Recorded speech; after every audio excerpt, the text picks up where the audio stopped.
Anti human trafficking unit દ્વારા સરદારનગરમાં ચાલતા Rolex પાનની આડમાં કૂટણખાનાને ઝડપી પાડી 6 મહિલાઓને મુક્ત કરાવી, જ્યારે 6 આરોપીઓ વિરુદ્ધ ગુનો દાખલ કર્યો।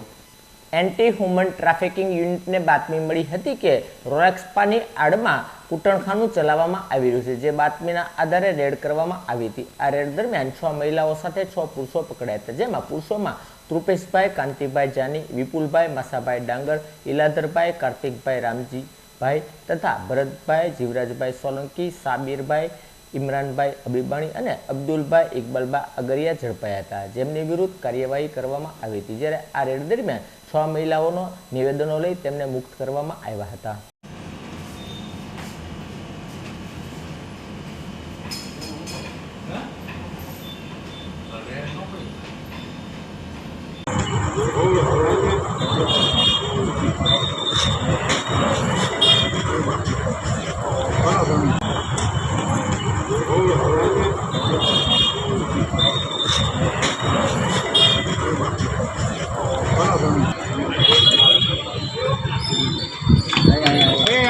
ગાડીમાં